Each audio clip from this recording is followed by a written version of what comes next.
versus marketing, marketing versus sales, missed schedule issues, sales missing the plan, running out of money, raising new money. I began to gain an appreciation of how world-class venture capitalists develop pattern recognition for these common types of problems. Oh yes, Company X, they're having problem 343. Here are the 6 likely ways that it will resolve, with these probabilities. No one was actually quite that good, but some VCs had golden guts for these kinds of operating issues. Yet something in the back of my mind bothered me. If great venture capitalists could recognize and sometimes predict the types of problems that were occurring, didn't that mean the problems were structural rather than endemic? Wasn't something fundamentally wrong with the way everyone organizes and manages startups? Wasn't it possible the problems in every startup were somehow self-inflicted and could be ameliorated with a different structure? Yet when I talked to my venture capital friends, they said, "Well, that's just how startups work. We've managed startups like this forever. There is no other way to manage them." After my 8th and likely final startup, Epiphany, it became clear there's a better way to manage startups. Joseph Campbell's insight of the repeatable patterns in mythology is equally applicable to building a successful startup. All startups, whether a new division inside a larger corporation or in the canonical garage, follow similar patterns, a series of steps which, when followed, can eliminate a lot of the early wandering in the dark. Startups that have thrived reflect this pattern again and again and again. So what is it that makes some startups successful and leaves others selling off their furniture? Simply this. Startups that survive the first few tough years do not follow the traditional product-centric launch model espoused by product managers or the venture capital community. Through trial and error, hiring and firing, successful startups all invent a parallel process to product development.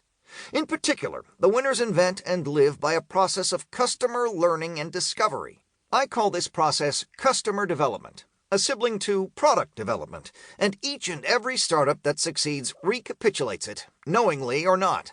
This book describes the customer development model in detail. The model is a paradox because it is followed by successful startups, yet articulated by no one. Its basic propositions are the antithesis of common wisdom, yet they are followed by those who succeed. It is the path that is hidden in plain sight. Introduction. Think different. Steve Jobs. When I wrote The 4 Steps to the Epiphany over a decade ago, I had no idea I would be starting the lean startup revolution. Newly retired, with time to reflect on what I had learned from my 21 years as an entrepreneur, I was struggling to reconcile the reality of my experience with the then common advice about how to start a company. Investors, VCs, and educators all taught entrepreneurs to use the same process used in an established company. To be successful, you wrote a plan, raised money, and then executed to the plan, all in a very linear direction. My experience suggested that they were all wrong. I spent several years working through a different approach to building startups. This became the customer development process and the idea of market types. In hindsight, I now realize that while educators and startup investors had adapted tools and processes useful for executing a business model, there were no tools and processes to search for a business model. It seemed obvious to me that searching is what startups actually do, but it was a pretty lonely couple of years convincing others. Over time, necessity, not investors or educators, drove the adoption of the customer development process. The emerging web, mobile, and cloud apps, built with small teams already using agile development, needed a much faster process to acquire customer feedback. This new generation of entrepreneurs were rapid early adopters of customer development as it helped them reduce the odds of failing by getting them out of the building to get early customer feedback as they built their product incrementally and iteratively.